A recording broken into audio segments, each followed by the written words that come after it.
आज की चर्चा का विषय है base pair and hydrogen bonds in DNA. जब हम बेस पेयर की चर्चा करते हैं या बेस पेयर बोलते हैं तो इस बेस पेयर का मतलब होता है complementary basis. Base pair means complementary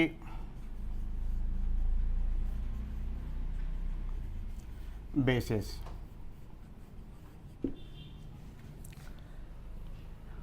और सेकेंड नंबर आता है हाइड्रोजन बॉन्ड्स। जैसे आपको पता है कि डीएनए मॉलिक्यूल के अंदर 4 बेसेस पाई जाती हैं। इन 4 में 2 बेसेस प्यूरीन बेसेस होती हैं तथा 2 बेसेस pyrimidine बेसेस होती हैं। तो 4 bases of DNA are adenine A, guanine G, thymine T, cytosine C. ये 4 बेसेस का सीक्वेंस डीएनए में पाया जाता है। इसमें से 2 बेसेस हैं। ये 2 बेसेस प्यूरीन बेसेस हैं, प्यूरीन बेसेस, और ये जो 2 बेसेस हैं ये pyrimidine बेसेस हैं।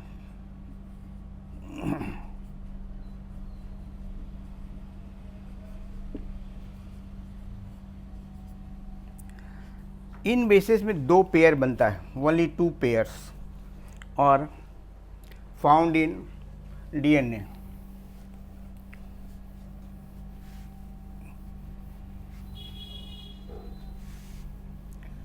To sets of base pairs, 2 sets of base pair. A पहला सेट है adenine and thymine. Adenine A and thymine. Adenine और थाइमीन के बीच में जो हाइड्रोजन बॉन्ड पाया जाता है, इंटरमॉलिक्यूलर जो हाइड्रोजन बॉन्ड पाया जाता है, 2 हाइड्रोजन बॉन्ड्स होते हैं ए और टी के बीच में।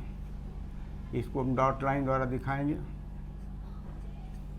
सुविधा के लिए इसे ऐसे भी किताबों में मेंशन किया गया। तो एक बेस पेयर ए और टी के बीच में बनता है। दूसरा बेस पेयर ग्वानिन और साइटोसिन के बीच में बनता है।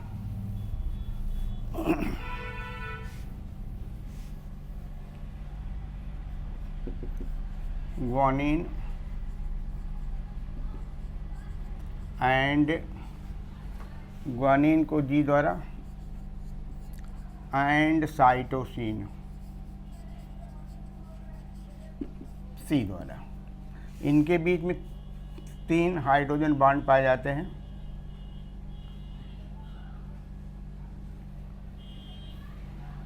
जी और सी के बीच में 3 हाइड्रोजन बॉन्ड। इसको ऐसे भी रिप्रेजेंट करते हैं, टिप ऐसे दिखा देते हैं, ये हाइड्रोजन बॉन्ड होते हैं। ये सभी जो बॉन्ड पेयर के बीच बनते हैं, बेस पेयर के बीच बनते हैं, ये सभी इंटरमॉलिक्यूलर हाइड्रोजन बॉन्ड बनते हैं।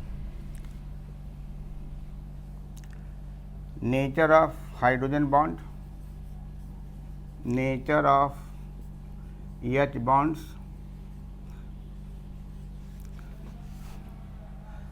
इंटरमॉलिक्यूलर हाइड्रोजन बॉन्ड, इंटरमॉलिक्यूलर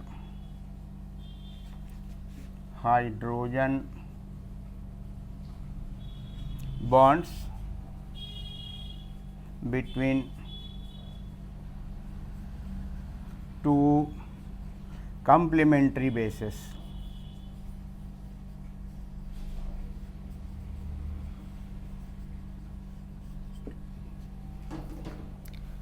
और नेक्स्ट पॉइंट है, जो हाइड्रोजन बॉन्ड है उसकी बॉन्ड लेंथ क्या होती है? Hydrogen bond length,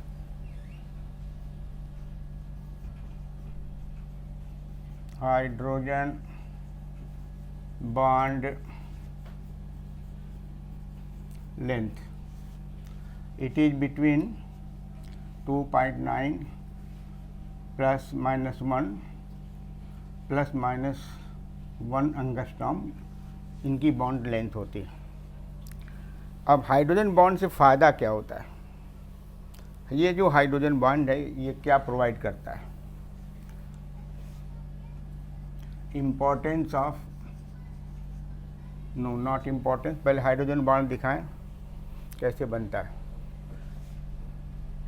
formation of hydrogen bond, formation of hydrogen bonds between A and T, adenine and thymine के बीच में। ये आपका एन है, एच है, NH2 है,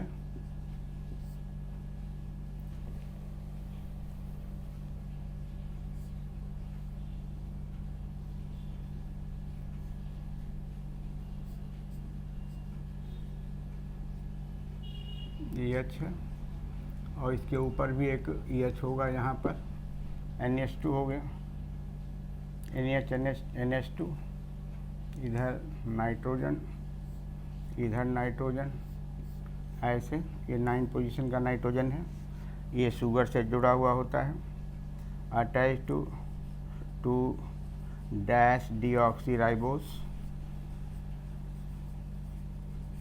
शुगर यूनिट है, 2 डैश या 2 प्राइम डीऑक्सी राइबोस शुगर से कनेक्टेड है नाइट्रोजन। और दूसरा जो बेस है इसके सब बगल में है वह है थाइमिन। थाइमिन को देखिए कैसे दिखाएंगे, यहाँ पर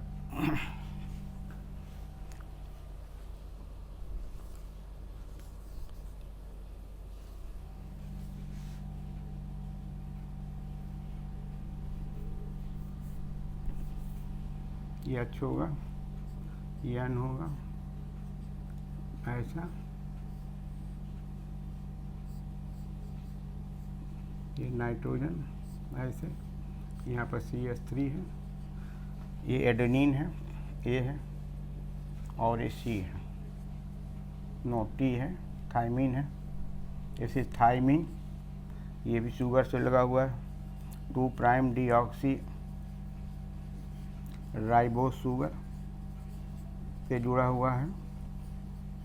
अब यहाँ पर देखिए हाइड्रोजन बॉन्ड, जैसे पता है कि हाइड्रोजन बॉन्ड किसके किसके बीच होता है, फ्लोरीन और हाइड्रोजन के बीच में होता है, ऑक्सीजन और हाइड्रोजन के बीच में बनता है, नाइट्रोजन और हाइड्रोजन के बीच में बनता है। ये आपको मालूम है कि हाइड्रोजन बॉन्ड 3 एटम्स के बीच में बनते हैं, फ्लोरीन, ऑक्सीजन और नाइट्रोजन। ये हमारा टीचिंग एड है, ये आपको समझाने के लिए हाइड्रोजन बॉन्ड को बता दिया। यहाँ पर हाइड्रोजन यहाँ पर है, इसे हाइड्रोजन बॉन्ड बना दिया, और यह यहाँ है, नाइट्रोजन यहाँ है, तो इसमें ये बन गया। तो ये 2 हाइड्रोजन बॉन्ड बनते हैं, 2 हाइड्रोजन बॉन्ड्स इंटरमॉलिक्यूलर, 2 इंटरमॉलिक्यूलर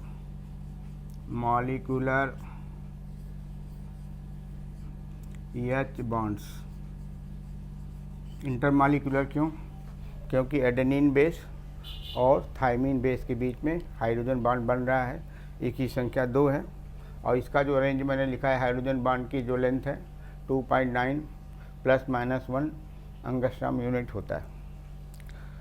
अगर हम डिस्टेंस देखें, डिस्टेंस वाइज भी अगर हम इसकी चर्चा करें, तो एडेनिन और थाइमिन के बीच में कितना स्पेस होता है, तो इसको स्पेस को मैं यहाँ दिखा सकते हैं। अगर यहाँ एडेनिन मान लिया जाए, यहाँ है, यहाँ पर थाइमिन है, ऐसे इसके बीच का जो डिस्टेंस है 1080 पिकोमीटर है ऐसे। यानी जो बेसेस हैं उनके बीच का जो डिस्टेंस है 1080 पिकोमीटर होता है। दूसरा जो हाइड्रोजन बॉन्ड फॉर्मेशन है वह ग्वानिन और साइटोसिन के बीच में है, उसको भी दिखाना है।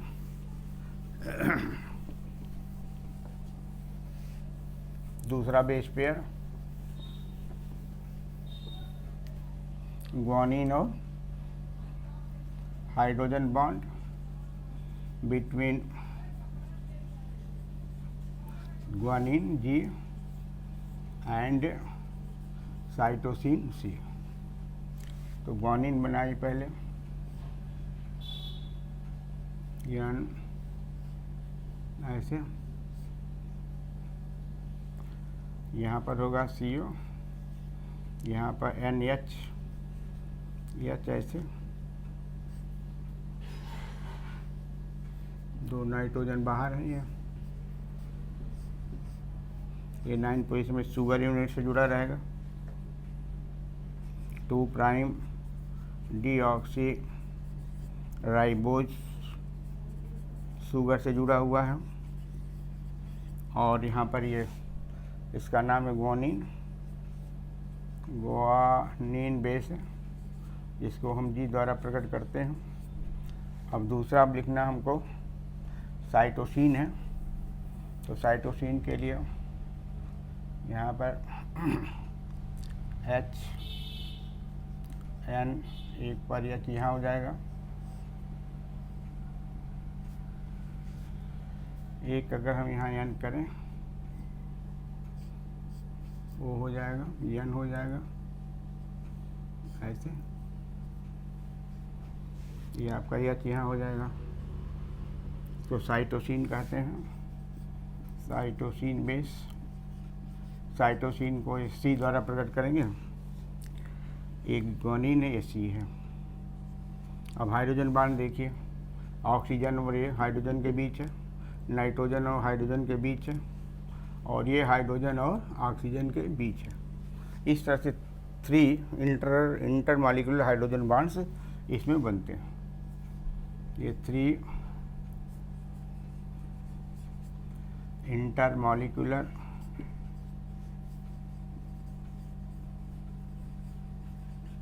हाइड्रोजन बॉन्ड्स बनते हैं। इनके बीच की दूरी भी उतना ही है, G और C के बीच की जो दूरी है सेम है 1080 पिकोमीटर। ये डिस्टेंस इसलिए शो किया जा रहा है कि इनके बीच में जो डिस्टेंस है इतना होता है 1080 किलोमीटर, सॉरी 1080 पिकोमीटर के बीच की दूरी होती है। जैसा आप जानते हैं कि 2 स्ट्रैंड होते हैं डीएनए में। जो बेसेज हैं, जो कॉम्प्लीमेंट्री बेसेज हैं, एक स्ट्रैंड का नहीं है बल्कि दोनों स्ट्रैंड की बेसेज होती हैं। तो ये इम्पोर्टेंट चीज़ है जानना कि कॉम्प्लीमेंट्री इम्पोर्टेंट चीज़ ये है, complementary bases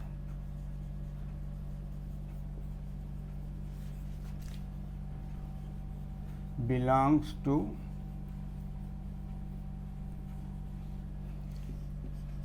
both strands of the DNA. Both strands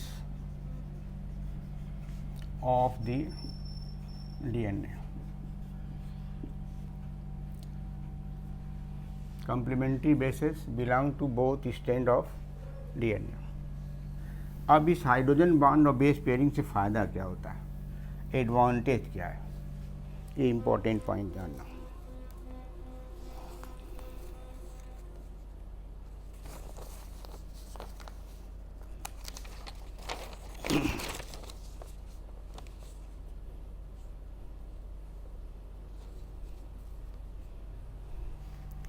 जैसे अगर हम आपको एक स्टैंड बना के दिखा दें तो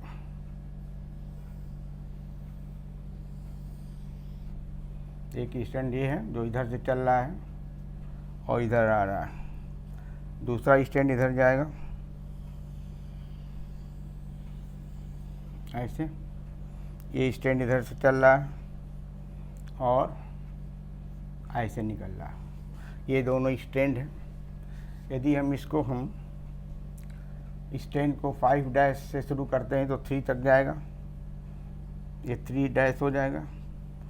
और यदि इसको हम 3 से शुरू करते हैं, इसको 5 डैश से शुरू करते हैं, अपोजिट जाएगा, तो यहाँ पर 3 डैश पर समाप्त हो जाएगा। इनके बीच में बेस पेयर एक स्टैंड 1 है, स्टैंड मान लिया 1 है, और ये दूसरा स्टैंड मान लिया स्टैंड नंबर 2 है।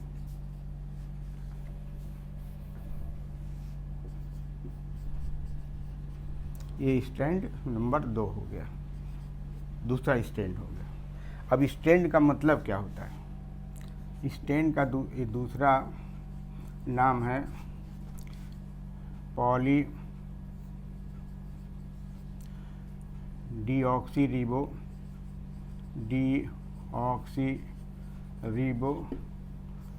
Nucleotide chain. तो एक पॉली डीऑक्सीरिबो न्यूक्लियोटाइड चेन ये हो गया, एक ये चेन हो गया, और दूसरा स्टैंड ये हो गया। स्टैंड को ये भी नाम है poly deoxy ribo nucleotide chain, 2 होती हैं, ये सब न्यूक्लियोटाइड चेन है पॉली डीऑक्सी रिबो। हमने स्टैंड छोटा सा करके लिख दिया। अगर यहाँ पर ए है तो इसके सामने हो जाएगा टी, इसके बीच में 2 डबल बॉन्ड हो जाएगा। यदि हम यहाँ जी है तो इसके सामने होगा सी, इसके अंदर 3 डबल बॉन्ड होगा। और भी ऐसे अरेंज होते हैं, ये हमने सिंपल तरीके से आपको बता दिया है कि ये जो हाइड्रोजन बॉन्ड बनता है इसका लाभ क्या है। ये हाइड्रोजन बॉन्ड दोनों जो स्टैंड्स हैं उनको स्टेबिलिटी प्रोवाइड करता है, ताकि दोनों स्टैंड आपस में जुड़े रहते हैं हाइड्रोजन बॉन्ड के कारण। और दूसरा लाभ क्या है कि यदि हम एक स्टैंड का बेस का कॉन्सिक्वेंस जानते हैं और दूसरे का नहीं पता है, तो इसकी सहायता से, बेस पेयर की सहायता से, कम्प्लीमेंट्री बेस पेयर की सहायता से दूसरे स्ट्रैंड पर हम बेस का सीक्वेंस आराम से लिख सकते हैं। ये 2 लाभ होता है। तो इम्पोर्टेंस क्या है? Importance of hydrogen bond.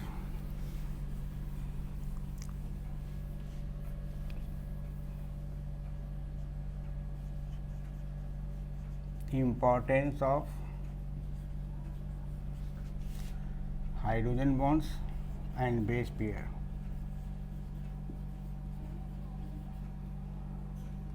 And base pair का इम्पोर्टेंस क्या? पहला इम्पोर्टेंस ये है कि hydrogen bond, H bonds provide stability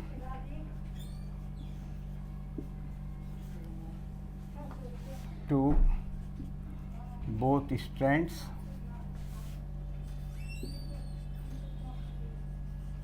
to remain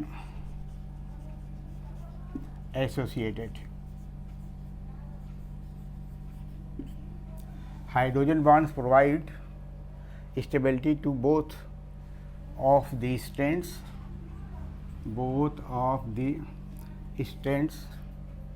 of DNA, both of these strands of DNA to remain associated, to remain intact, ऐसा लिख सकते हैं, इंटैक्ट, आपस में सटे रह सकते हैं। एक लाभ तो ये है। दूसरा लाभ ये है,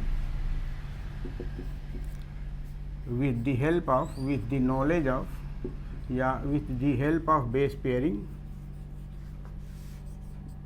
complementary base pairing,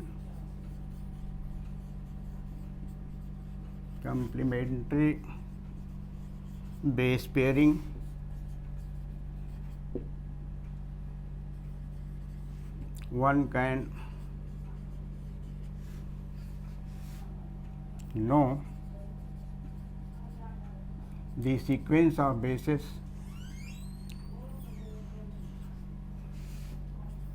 sequence of bases on the other strand of DNA.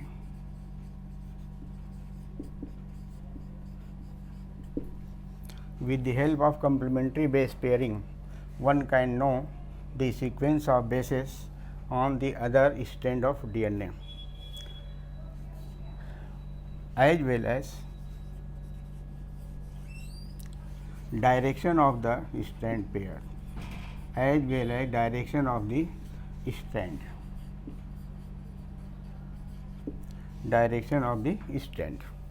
For example, अगर हम इसका एग्जाम्पल दें, मान लिया ये डीएनए का एक स्ट्रैंड है, एक स्ट्रैंड डीएनए का मैंने ऐसे सीधा खींच दिया, रुकिए मिटाना पड़ेगा, ये मैंने खींच दिया एक स्ट्रैंड ऐसा है, मान लिया स्ट्रैंड नंबर 1 है, स्ट्रैंड 1 है, इसका डायरेक्शन 3' डायरेक्शन में जा रहा है, इसमें बेस का मालूम है, यहाँ पर ए है, यहाँ पर टी है, यहाँ पर जी है, यहाँ पर सी है, यहाँ भी सी है, यहाँ ए है, यहाँ पर टी है, ये दिया हुआ है, आपको मालूम है, ये सीक्वेंस ऑफ बेसिस है। ये जो है एडेनिन है, थाइमिन है, ग्वानिन है, साइटोसिन, एडेनिन, थाइमिन। अब आपका जो स्टैंड दूसरा है, ये स्टैंड सेकेंड है, इस पर आपको न डायरेक्शन पता है, न सीक्वेंस ऑफ दी बेस पता है, ये आपका आंसर देना है। ये तो क्वेश्चन गिवन है, ये क्वेश्चन ये गिवन है, और हमको फाइंड आउट करना है, आंसर इसका देना है, इसका आंसर देना है, इस स्टैंड का क्या आंसर देना है कि डायरेक्शन क्या होगा और इस पर सीक्वेंस ऑफ दी बेस क्या होगा। तो बोथ स्टैंड जो होते हैं रन इन अपोजिट डायरेक्शन, ये important cheese, both stand of DNA, both stands of DNA run in opposite direction, opposite direction, ये आपको पता है, जानना है, आपको जानते रहना है कि दोनों स्टैंड से अपोजिट डायरेक्शन में रन करते हैं।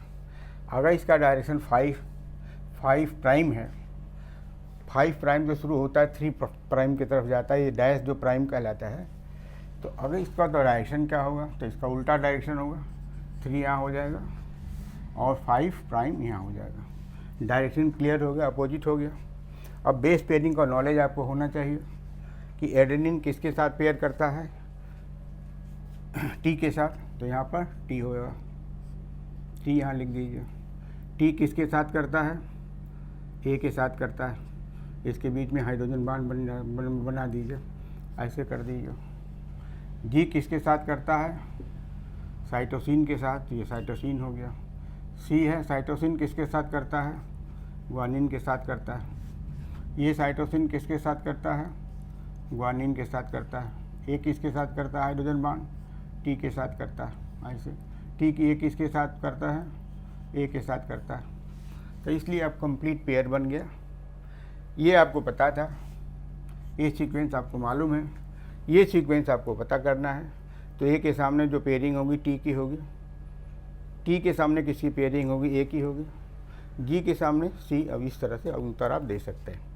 तो दो लाभ हो गया बेस पेयर से और हाइड्रोजन बॉन्ड के फॉर्मेशन से।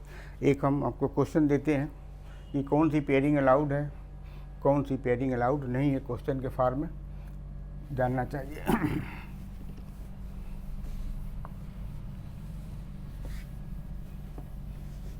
ये क्वेश्चन के फॉर्म में है, which one is the incorrect pairing, incorrect base pairing.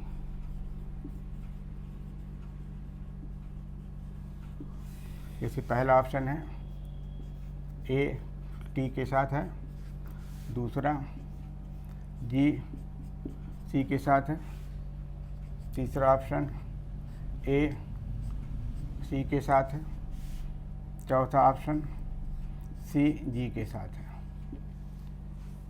तो आपको मालूम है कि ए का और टी का पेयरिंग होता है, जी और सी का पेयरिंग होता है, तो ये भी पेयरिंग सही है, ये भी पेयरिंग सही है, लेकिन ए का सी के साथ पेयरिंग नहीं होता है, टी के साथ होता है, इसलिए इनकरेक्ट जो आपको आंसर है वो यही इनकरेक्ट, यही 3 आंसर ही आपका इनकरेक्ट जो लिखा हुआ है वही सही आंसर है। और दूसरा आप ये भी जानना चाहिए, रिमेंबर करना चाहिए, 2 प्यूरिन बेसिस, पहला point, 2 purine basis do not pair, do not pair, क्योंकि प्यूरिन बेसिस बड़ी होती हैं, प्यूरिन बेसिस बड़ी होती हैं, अगर दोनों पेयर करेंगी बनाएंगी तो जो स्टैंड है बल्ज आउट कर जाएगा, इसलिए ये अलाउड नहीं है, 2 purine basis do not pair. दूसरा है 2 pyrimidine basis, 2 pyrimidine basis do not pair, do not pair.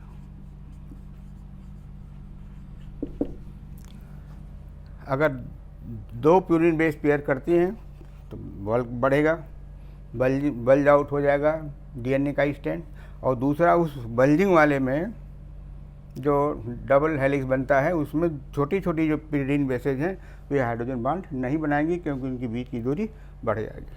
तो ये 2 चीज़ भी ध्यान में रखना चाहिए। तो this is sufficient for this video. Thank you very much.